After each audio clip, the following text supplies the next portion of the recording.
Hey everyone, this is DyanaRozay. Welcome to my channel. I have a quick commentary for you on Love and Marriage DC. This is season 2, episode 3, and it was called Parents Just Don't Understand. Okay, it was actually a good episode. I give it like an 8.5, 9 out of 10. I really like the character development. I like how they are bringing us along. I'm interested in seeing what happens next between Big Jamie and his son. I'm interested in seeing what happens between Sheree and Joy, because those two, I think there's going to be some problems. I'm interested in seeing what happens with Joy and Clifton. Their story is actually good. Who else? Yeah, it's just a good season, you guys. I'm going to tell you all about it. But before I do, please hit the like, subscribe, and your notification bell, because that is how others find this video. Also, follow me on IG, Facebook, and TikTok, because I post things over there too. And you guys, you already know that I appreciate every single one of y'all for rocking with me, okay? So let's get started. Let's get started. We're going to start with this right here, okay? Earlier, I was on the OWN IG page, okay? And they were promoting the show, Love and Marriage DC. And they said, does winter seem to be reaching with those expired receipts? Well, baby, I got a chuckle out of that. And I actually reposted expired receipts. And Winter addressed me. She said, DyanaRozay, they expired last summer when I asked to privately meet her. But I digress, okay? So if y'all watched my last review last week, I told y'all that Irena said, I don't want to meet you. I didn't want to meet you off season. You and I aren't friends, so there's no reason for me to meet you. Furthermore, you have been talking about me on all these lives, all these interviews, who you presented yourself to be, saying all this stuff about my family, saying that I was cheating on my husband and my husband was cheating on me. Who you presented yourself to be is who I believe you to be. So you said you have receipts. Tell me what they are so we can get this meeting over with. And I'm outie 5,000. Okay. That's what I heard. And y'all, it picked up exactly where it left off last week. So let's get into it. They are sitting at this bar. Irena did end up meeting Winter, and Winter is kind of stumped because she's trying to, have a conversation with her. But Irena's like, get to it, get to it. I'm really just not interested in a whole lot, but get to it. And she said, listen, whoever it is knows you.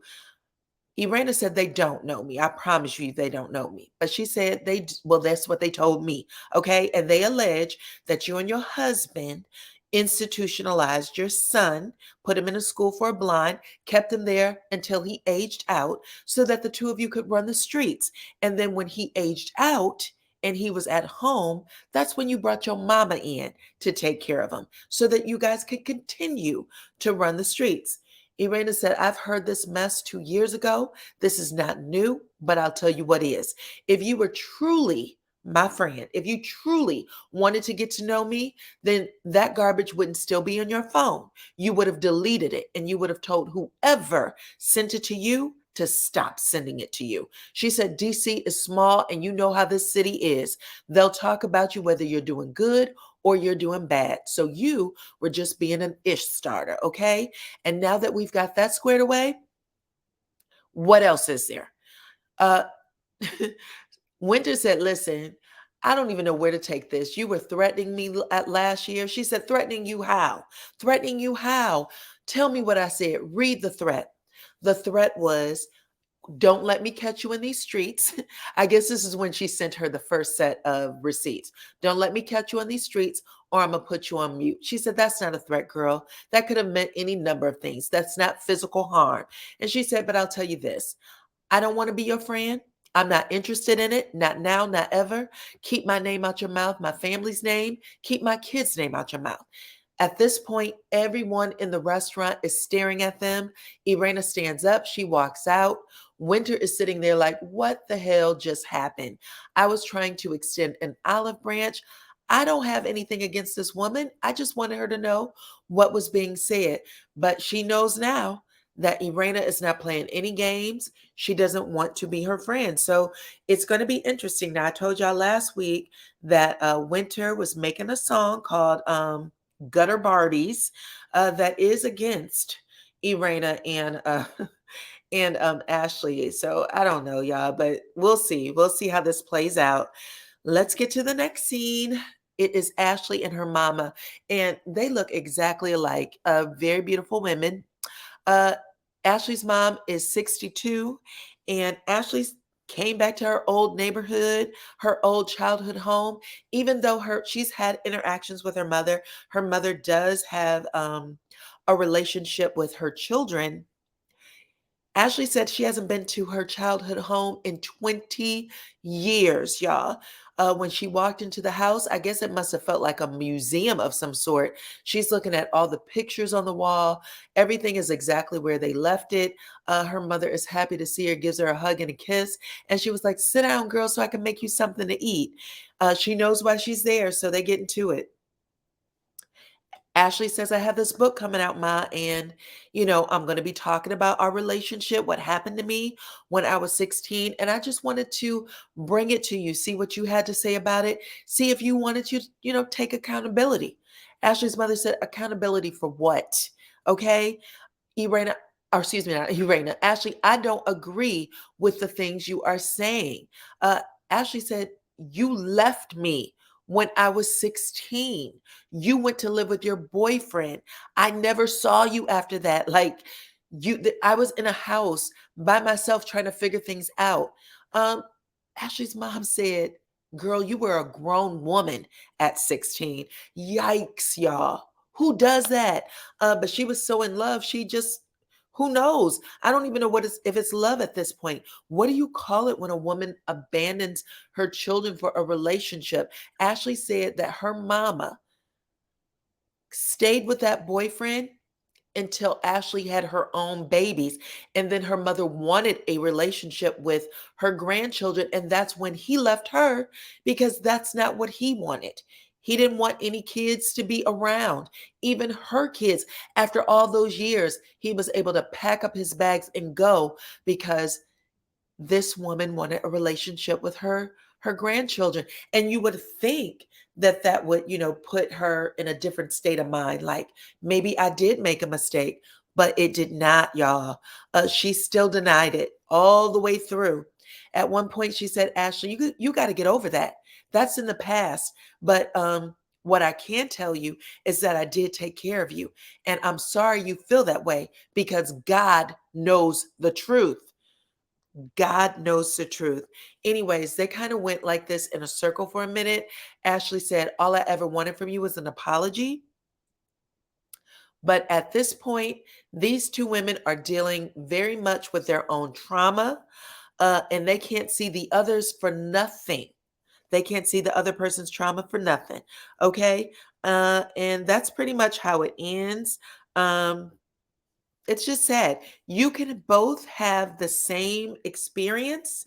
Oops. You can both have the same experience and have different memories around it, have different feelings around it. And I guess that's what family is. I actually had that conversation not too long ago. But anyway, let's get to the next scene. It is Joy and Clifton. You guys, I really think they are an attractive couple. They are very magnetic on screen, like they jump off the screen at you. Anyway, they are taking a walk through DC.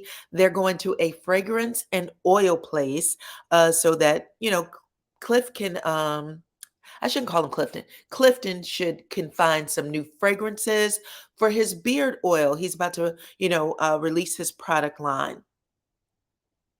Anyway, Joyce tells him, "Hey, I know that you've noticed this." She brings up the wedding. She says, "You may have noticed that I am dragging my feet a little bit on the wedding planning. And that's because I don't like the planning process." Clifton says, "This is supposed to be your biggest day, the biggest day of your life. You're supposed to feel like Cinderella, or so I've heard." Joy said, "Well, I've never dreamed of a big wedding." Clifton said, "That's great. Now you can really have the Cinderella story." And she said, "That's sweet, but the reason why I haven't dreamed of a wedding is because I don't want a big wedding." She said she loves him, but she doesn't want a bunch of spectators. She doesn't want to pay for a bunch of alcohol and food for other people to eat. Clifton is shocked and he's just sitting there like, what? Like, and he's like, are you getting cold feet? What's the hesitancy? She says, we've done this in front of the crowd already. We fell in love on TV. You proposed on TV.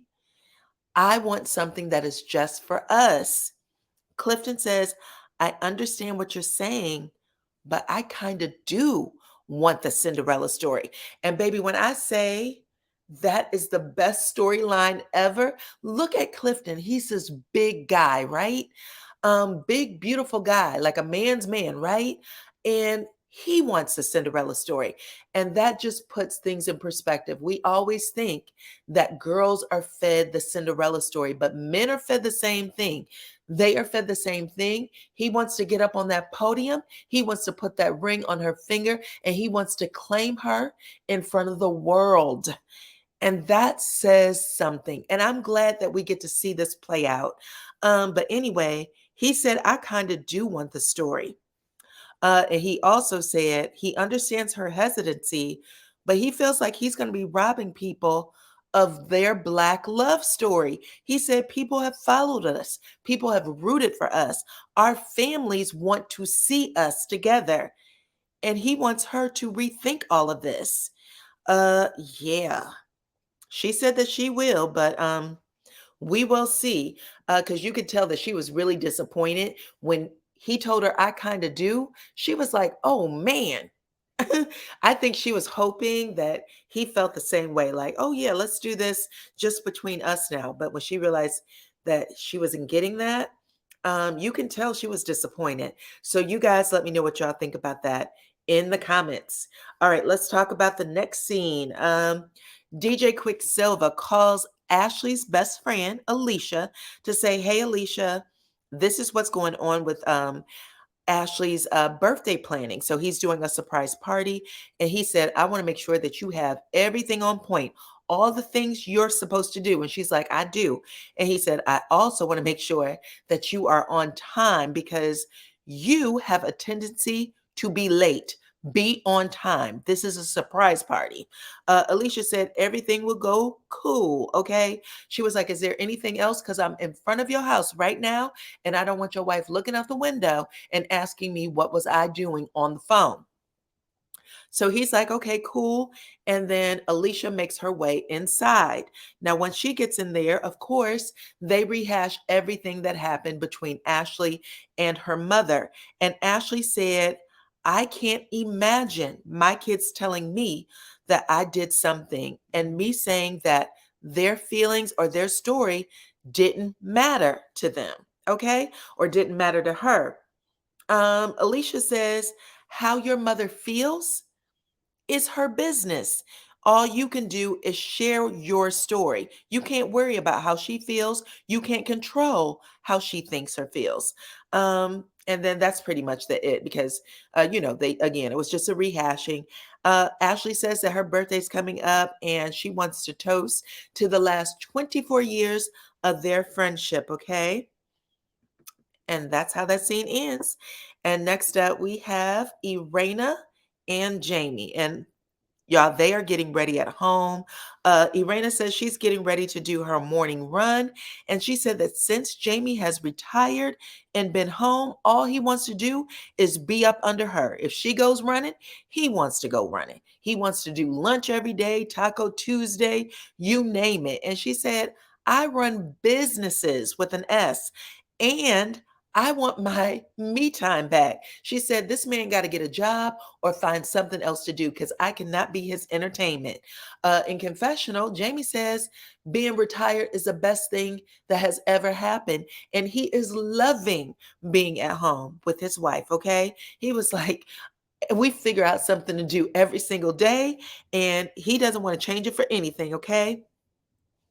Then Irena brings up Winter. And as soon as she says her name, literally, Jamie throws his head back, rolls his eyes up like, you said that you didn't want to talk to this woman. So how did you end up meeting her? She said, I wanted to know what's going on with my kids, okay? I ain't gonna let nobody be out here talking about my kids. He said, did she have anything to say about me? Any receipts for me? And that actually surprised me because I was like, well, y'all both should care about the receipts she has for your children. But she said, no, it was mostly about Jason, tells him basically what happened. And Jamie said, listen, I don't have anything for Winter. When I see her, I am going to address her about it, though. However, I don't have anything for her. We can end this conversation. I never want to speak about her again. And they both agreed on that. Now, while they were upstairs chit-chatting, Irena's mother was downstairs cooking breakfast, and she called them down to eat at least 3 or 4 times, okay? She doesn't like cold pancakes and eggs, and neither do I. Okay, that's the grossest thing I think that you could eat cold. But anyway, they make it downstairs, and they said that Irena's mom cooks breakfast for them every single day, Monday through Sunday. Uh, she also, after serving them, did not eat, and I thought that was interesting too. Um, Jamie asked her why she didn't eat, and she said she was taught to eat last, to let everyone else eat first. Jamie said, listen, it is 2021. Go on ahead and eat, girl, okay? And that's how that scene ends. All right. Next up is the surprise party for Miss Ashley. Everybody in DC looks like they are at the party. Ashley said she already knew that he was throwing her husband was throwing her a surprise party because nobody in her family, none of her friends called her and said, girl, what are you doing today? Let's go get some drinks. Let's go to dinner. So she said when they didn't do that, and then she was summoned to this, event space, she figured it all out. But let DJ Quick tell it, it's really hard to surprise her, but he thought he did the damn thing, okay? I did notice that Jim Jones was at the party. I don't know who the guy is in the middle, but I'm sure they're both in the music industry. Uh, Jim Jones, somebody told me that Jim Jones looked like an alley cat, and I cannot unsee it. So I'm making sure that I share it with all of you. Let me know what y'all think in them comments, okay?